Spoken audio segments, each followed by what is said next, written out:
마이너스 17% 이건 조금 심하죠. 사람들의 심리가 이렇습니다. 욕심이 날 때는 한없이 욕심을 내다가 또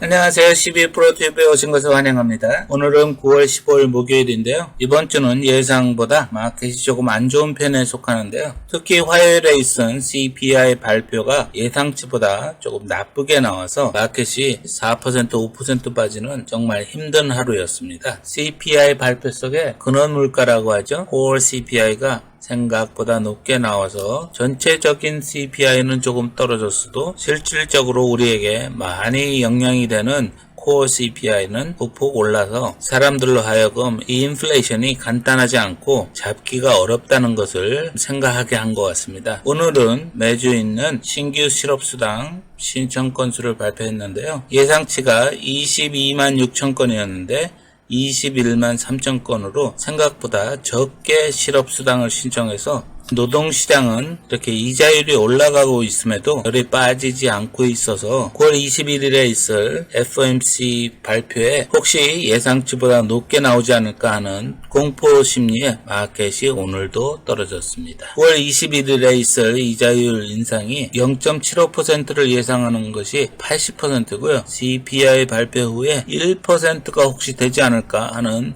예상치도 이제 20%가 됐습니다. 이렇게 급격하게 자이언트 스텝 내지는 그 이상의 이자율 인상이 있지 않을까 하는 두려움에 마켓은 많이 밀리고 있는데요. 이럴 때일수록 한 발 물러나서 마켓 전체를 있는 그대로 봐야 되지 않나 하는 생각이 들었습니다. 30년 만기 모기지율이 6%가 돌파했다는데요. 그것은 2008년 이후에 처음으로 있는 일이고, 쉽게 얘기해서 모기지율이 6%를 넘으면 아무래도 주택이나 부동산이 조금 어려워질 수 있고요. 지금 현재 상태는 가격은 그리 많이 내려오지는 않고 있지만 문제는 매매 건수가 많이 줄으니까 힘들겠죠. 결국은 누가 더 오래 기다리나 하는 싸움인데요. 앞으로 예상처럼 경제가 침체에 빠진다면 어쩔 수 없죠. 가격은 내려올 수밖에 없지 않나 하는 생각이고요. 오늘은 아도비가 실적 발표를 했는데요. 아도비가 현재 마이너스 16.79%가 떨어졌는데 매출은 그리 나쁘지 않았습니다. 44억 3천만 달러를 했는데 예상치 44억 4천만 달러에서 약간 모자르는 듯 했는데요. 문제는 뭐냐면 올해 들어서 매출 성장률이 둔화되고 있지 않나 하는 걱정 때문에 그렇고요. 올해는 13% 정도 매출이 성장하고 있는데 작년에는 22%가 성장을 했기 때문에 둔화되는 매출에 조금 걱정을 하고 있는 것 같습니다. 또 다음 분기도 약 10% 내외를 예상하고 있는데요. 확실히 성장성은 좀 둔화되는 것 같은데 특히 오늘 이렇게 많이 빠진 이유는 피그마라는 회사를 인수를 하겠다고 발표해서 투자자들이 상당히 안 좋아하는 것으로 나타나고 있습니다. 피그마라는 회사가 어떤 회사냐면은 이렇게 디자인을 쉽게 할 수 있는 플랫폼을 가지고 있는 회사인데요. 올해 예상 매출 50배를 주는 약 200억 달러에 사들인다고 너무 비싸게 사들이지 않나 하는 생각이 지배적이라 주식이 크게 반응을 했는데요. 과민하게 반응하지 않았나 하는 마이너스 16.79%가 떨어졌는데요. 사실 이렇게 큰 기업이 마이너스 17% 이건 조금 심하죠. 사람들의 심리가 이렇습니다. 욕심이 날 때는 한없이 욕심을 내다가 또 이렇게 싫어하거나 겁을 먹으면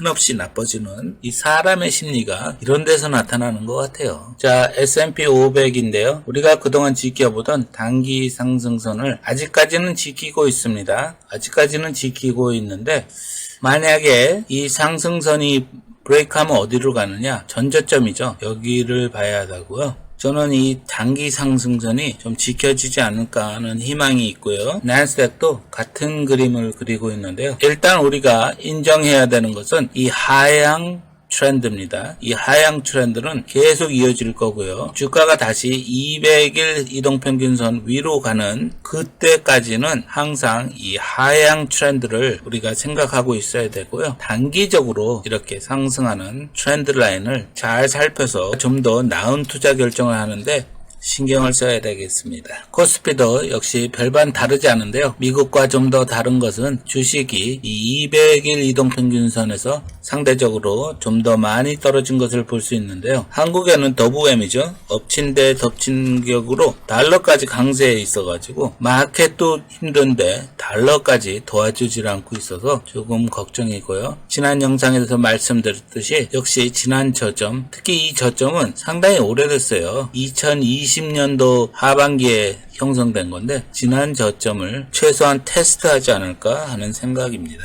다행히 오일이나 가스는 좀 내려와서 진행 중에 있고요. 문제는 이 달러 이 녀석인데요. 이게 얼마나 올라갈지 참 여러 사람 고생합니다. 자, 원화는 이제 1400을 눈앞에 두고 있는데요. 너무 급격하게 올라와서 좀 떨어지지 않을까 하는 생각이었는데 이 이자율 때문에 한국은행도 그동안 이자율을 잘 올렸는데요. 이제 미국의 보조에 맞춰서 자이언트 스텝 같은 것도 좀 할 필요가 있지 않나. 이렇게 안 되면 우리 한국의 인플레이션 꺾이지 않습니다. 우리나라는 대부분이 수입을 해야 되기 때문에 이 원화 잡지 않으면은 큰일 납니다. 좀 더 공격적으로 원화를 잡아야 되지 않나 하는 생각이 있습니다. 우리가 소식에서 본 아도비인데요. 아도비가 갭 하락을 했습니다. 아시다시피 이 갭은 다시 필을 하겠지만은 내려갔다가 올라오면서 필을 하고 다시 내려갈 확률이 높기 때문에 내려가면서 생긴 갭 하락은 그렇게 좋은 것이 아니고요. 하지만 상당히 독점적이고 좋은 소프트웨어를 많이 갖고 있는 회사이기 때문에 롱텀으로 봐서는 서서히 모아도 되지 않나 하는 생각이 있습니다. RSI는 23.34로 상당히 과매도 기간에 놓여 있고요. 이런 갭 하락으로 내려갔을 때는 며칠 두고 봐야 됩니다. 추가적으로 하락하는 경우가 많으니까 좀 더 두고 봤다가 너무하다 싶을 정도로 내려가면 그때부터 조금씩 사서 모으면은 나중에 상당히 효자 노릇을 하지 않을까 하는 생각이 있습니다. 이것은 양정민님께서 같이 보고 싶어하는 Verizon하고 AT&T인데요. 둘 다 통신 커뮤니케이션에 있죠. 주식은 마켓과 같이 12년 동안 열심히 달려서 올라갔고요. 커뮤니케이션은 사실 무슨 성장주 같이 많이 오르고 많이 내리는 것이 아니라 안정적으로 올라가면서 이 배당을 주는 걸로 알려있죠. 그러니까 배당이 AT&T도 그렇고 이 Verizon도 6%를 줍니다. 그러니 상당히 안정적이라고 볼 수 있는데 올해 들어서 마켓과 함께 내려온 것도 있지만 통신산업 전체가 약세에 있습니다. 이게 통신산업의 ETF인데요. 역시 이 산업 자체가 상당히 약한데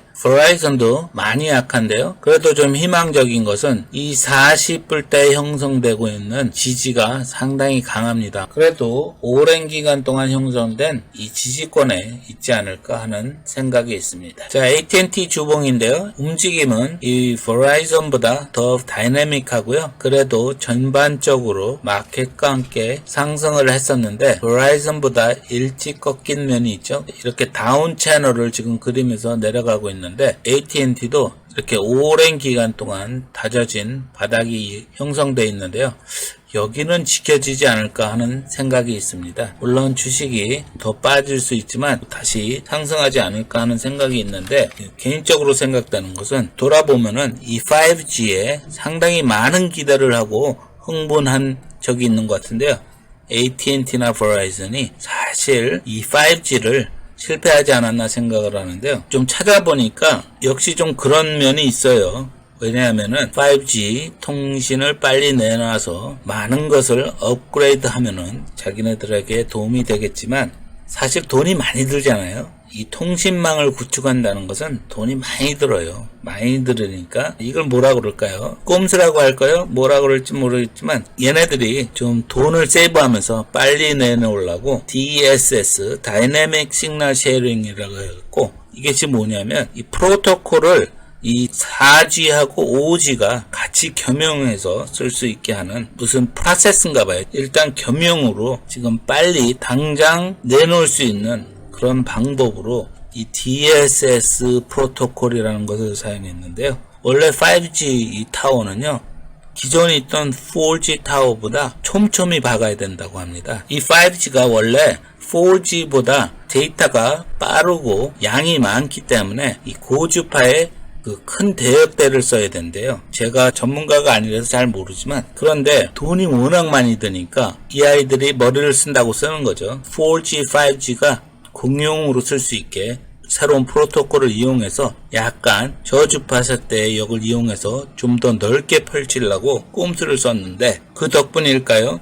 이 5G의 스피드가 안 나오고 이름은 5G인데 4G LTE 스피드가 나와서 사실 인기가 시들시들 없어졌죠. 요즘 5G 얘기하는 사람들 있습니까? 없습니다. 돈이 많이 드니까 이렇다 이러는데 쉽게 얘기해서 멍멍이 같은 소리죠. 돈을 투자 안 하고 돈을 벌려고 하는 그런 꼼수는 별로 통하지 않아요. 오히려 이렇게 봤듯이 회사들이 어렵습니다. 아무튼 버라이즌하고 AT&T가 5G에 적극적으로 투자를 한다고 그러고요. AT&T는 2023년 말까지 2.5GHz 광역대에서 안정적인 망을 구축할 거라고 했고요. 버라이즌은 3.7과 3.92GHz에서 현재 46개 도시가 실시 중이고요. 미국 전역으로 늘리겠다고 하는데 얼마나 걸릴지는 발표하지 않았습니다. 제가 오늘 여러분들에게 특별히 부탁하고 싶은 것은 너무 조급해하지 마세요. 왜냐하면 마켓이 12년, 14년 동안 올라왔는데 그 올라오면서 낀 많은 거품들이 이제 빠져야 됩니다. 또다시 서서히 오랜 기간 동안 오를 테니까요. 그런 시기를 준비하는 마음으로 열심히 일하면 좋지 않을까 생각합니다. 너무 겁먹지 마시고